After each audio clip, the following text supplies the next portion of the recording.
First major takeaway for me is Mr. Peter Obi's simplicity, his humility. Now, he's saying that, look, he has just one house in Onitsha. In Lagos, he has a flat. He stays in hotels in Abuja whenever he's there.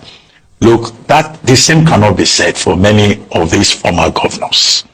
And he also pointed out that since he left office as governor in 2014, no succeeding state government has even brought in a bottle of water.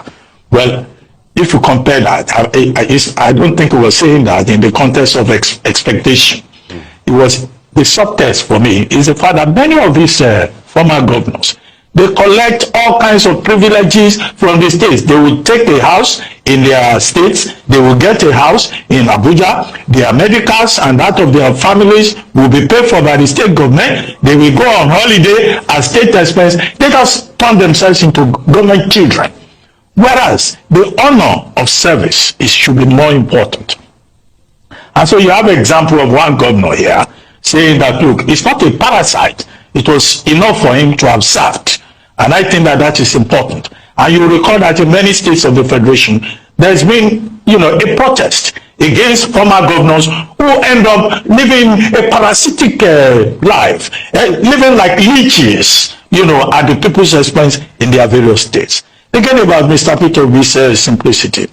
I was once on a trip to Morocco. Some of these people, when they are going to London, some people go through Libya, some people go through Turkey. They cannot afford to buy, direct flight ticket to London. And that was even in those days when, tickets were even cheaper. Not now that, you almost have to go and rob a bank to be able to travel from one part of the world to the other. People were shocked when they saw Mr. Peter Obi inside the aircraft, inside economic class, going to London via Air Maroc.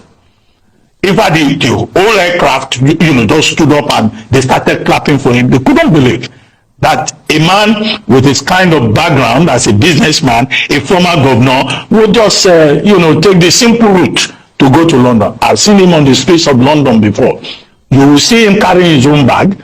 He doesn't have an entourage. Maybe you will see him with one person, Valentine, who was my classmate at Lagos State University. That's the only person you will see with him, and he will be walking on the street like everybody else. So the humility that he brings to the task, the simplicity that he brings to it, the humanism, his lack of pretense, I think is something to be said for him. And it came through in that interview. Second is the record of his performance as governor in Anambra State. Now, as governor in Anambra State, well, you can benchmark whatever he says about education, about government house, and all of that against, the people of Anambra. In the Anambra will have their own assessment of, what has happened, how each governor has performed. But one thing that could be said about him was that he was a very religious, leader also in Anambra, particularly with the Catholic Church.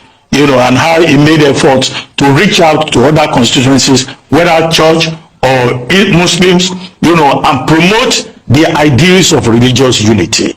Number three, standout point for me here, was the point he was making about the state of the nation. Now, again, characteristically, he was talking about productivity. That is not enough for you to float currency, that you have to benchmark it with a lot of productivity.